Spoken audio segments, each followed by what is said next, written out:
Hello, and welcome to Tales from South Florida. I'm your host, Bill Monty. On every episode of Tales from South Florida, we'll be talking about the events, the people, and the history that make South Florida a great place to live and made it a great place to grow up in. I moved to South Florida in 1965 with my family. I was a wee lad at the time. I was very excited to move to Hollywood. Of course, I had it wrong as a little kid. I thought it was Hollywood, California, and I couldn't wait to see all my favorite movie and TV stars. Once we got here, though, and my parents took us on a trip for my birthday to the Miami Seaquarium, I realized there were stars because Flipper was there, and that was a huge show at the time. And that was the start of my knowing that I lived in a really special place, and I can say now, looking back on it, it was a very special time. Growing up in South Florida in the 60s and the 70s, becoming an adult in the 80s, raising a family in the 90s, I don't know if I would want to do it somewhere else. I have nothing else to compare it to, of course, because I lived here, but it really was a special place with weather that just couldn't be beat. Now, back when I came to South Florida, I remember sometimes on Halloween you'd go trick-or-treating with a sweater or a jacket on because it would get pretty cold. That's not the case anymore. So some things do change. The traffic has certainly changed. The fact that back then, South Florida was very seasonal. Not really so much anymore. We have a lot of people that stay here 12 months a year. And the traffic on 95, 595, and everywhere else can confirm that. On the Tales from South Florida, we want to talk about some of the special times, the special events, the restaurants that are no longer here that we remember, the parks, the amusement parks, the times. That's what we want to talk about here. And they're going to be based on my memory. Now look, if it's something I don't know a lot about, yes, I'm going to do research. I'll read some articles. I'll go on social media, go online to figure out things. But I always want to put my special spin on it. And what I want to do to make it different for all of you listening is I want you to be a part of it also. So please, I encourage you, write to me, email me, call me, leave me a voicemail, and I'll tell you how to do all of that later. And share your memories of South Florida. What were your experiences? And if I can, we'll incorporate it into the future shows. And I'll give you credit where credit's due, because there's a lot to talk about here. Hey, if you were of age in the 70s and the early to mid 80s, you certainly went to a concert at the Hollywood Sportatorium. That alone could probably take up several episodes just talking about the great times we had in what was really not a great building for concerts, but it was the only building that we had, wasn't it? All the other things, the life on the beach. Anyone remember when Fort Lauderdale was the place to come for college spring break? It was a madhouse back then, very different now. There weren't a lot of malls. The Hollywood Mall, the Fashion Center popped up later, 163rd Street Mall, Lauderdale Mall. That was about it for the most part. Dayland, I guess you want to go a little bit further south. So what are your memories of all these things? I'd like you to write to me. Here's the email address. It's talesfromsouthflorida@gmail.com. You can find this information in the show notes later on. So you can email me at talesfromsouthflorida@gmail.com or give me a call and leave a voicemail. Be sure to leave your name and a number that I can call you back on, too. And that phone number is 754-800-3170, 754-800-3170. And that'll get you in touch with me, Bill Monty. Tell me a little bit about the story you want to share. If it's something that I think can add to the show, I will definitely be in touch with you. And I'll give you credit on the show, too. Hey, everyone wants to be a star, right? Now, podcasting is something that I've been enjoying doing for a while now. I have another podcast you can find. It's themed towards a very different kind of audience, I guess, but not really. If you grew up the same time I did, it's affecting you, too. That's called Bill Monty's Guide to Getting Older. And this is a podcast that looks at issues that are affecting seniors or those who soon will be seniors, and where you can turn to for help or information if you're finding the road a little bit bumpy. And it's how you can enjoy life a little bit more, too. The season 1 of that is up and running wherever fine podcasts can be found. That's Bill Monty's Guide for Getting Older. I hope you give that a listen, too. And in a few moments, we're going to come right back here, and we're going to talk about our first tale from South Florida, which concerns an amusement park in Fort Lauderdale. Yes, we had amusement parks in Fort Lauderdale. That was open for 29 years. We'll be right back. Friends, this break in the show could be me talking about your business or service. Hey, the rates are great. You can get an upfront spot before the episode, a mid-break in the middle spot, just like this one. You can be a subject sponsor in an episode, or you can sponsor an entire episode or an entire season. Need more information? Email me at billmonty04@gmail.com. Now, let's get back to more Tales from South Florida. Now, back in the 1960s, believe it or not, there was a shortage of amusement parks in Florida. Oh, sure, you had Cypress Gardens up in the middle of the state, along with the Silver Springs, Weeki Wachee, one of those.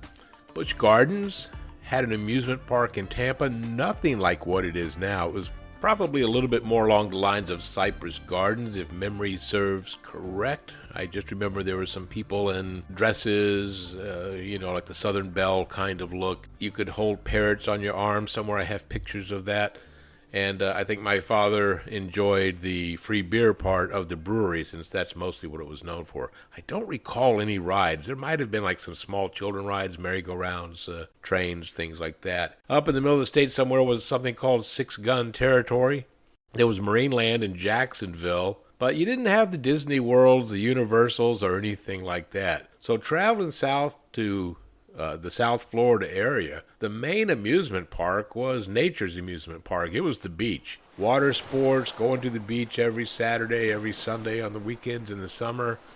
And that was what we did, being in the water. That was what it was all about. That's why people paid a lot of money to come here, and that's why a lot of us lived here, was just for that. However, there were a few amusement parks. Most of them were centered around the water in some way. So you had the Seaquarium down in Miami.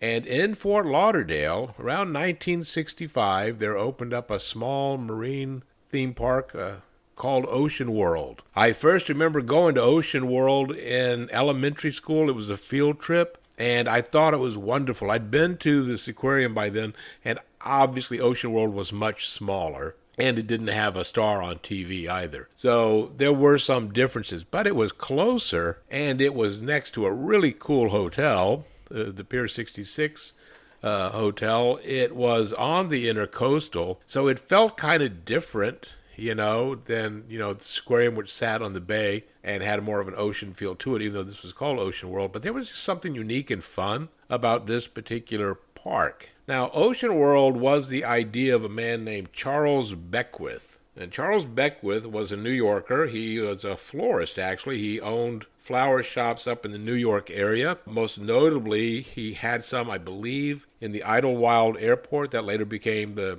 Kennedy International Airport. And when he came down to Florida around 1963, he moved to Fort Lauderdale. He formed Ocean World Incorporated.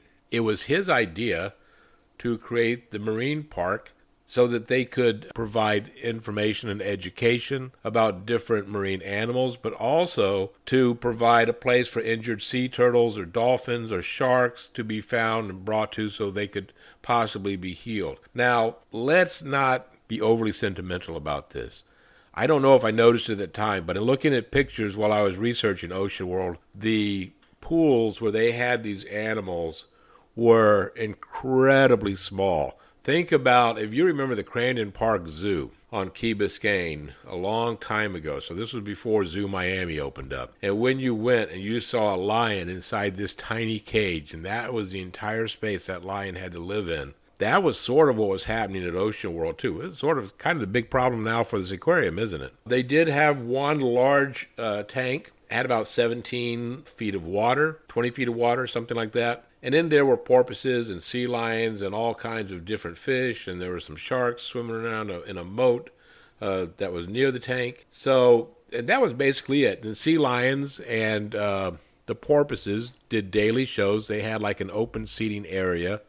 I want to say it only sat like maybe 500 people or 600 people, might have been a little bit more than that or a little bit less. They had different characters, kind of like the Mickey Mouse and the Goofies of Ocean World that wandered around. There was a concrete crocodile that everyone, or concrete alligator is what it was, that everyone took their picture of that was in front of it. It really appealed for the educational aspect to the school kids in the area and did a really nice, brisk business. Ocean World was located near the 17th Street Causeway. If you want to know now where it is, it would be almost directly across the street from the Fort Lauderdale Convention Center on 17th Street. where it was home to the Fort Lauderdale Art Institute for a long time, which is also now closed. But that's where it was. So imagine in that area right there, having this little park that you could go to. I don't believe it was expensive for its time. If anyone out there remembers how much it was, I couldn't find information on that. But it couldn't have been more than just a couple of bucks to go into it. In 1984, Charles Beckwith sold Ocean World.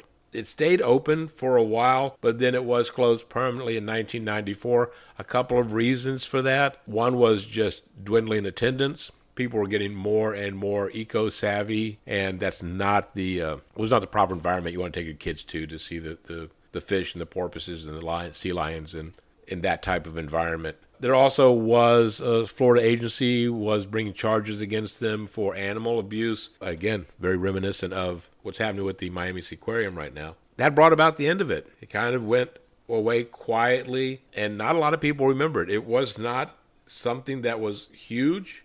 You wouldn't travel from Georgia to Fort Lauderdale just to go to Ocean World. But if you were in Fort Lauderdale on vacation, you probably would stop in for a morning or an afternoon. This was not an all-day park. But Ocean World was one of the first parks that I came to when I moved to South Florida. It was really just a really nice, quiet place, and I kind of wish we had something like that again. Maybe not that type of park. But one of the things I think we're missing down here is some place to go as a family that's not a mall, and frankly, movies have died out a little bit since COVID, right? Not a lot of people going to that anymore. So someplace outdoor, we have this great weather, so why isn't there a place that we can all go to that's an amusement park? You go in, ride a couple of innocuous rides, get some entertainment, someplace that you could do in a day and then go home. Something that's really missing down here. And I think as long as the main thing here is just to keep building more condos and more homes that no one can afford,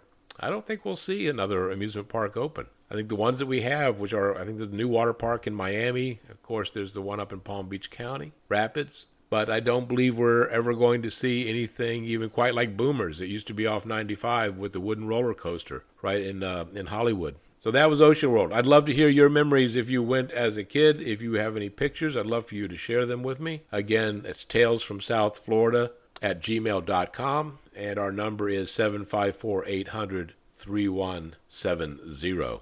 Please join us again for another episode of Tales from South Florida. This is Bill Monty. I thank you for joining us, and we will see you on the flip side.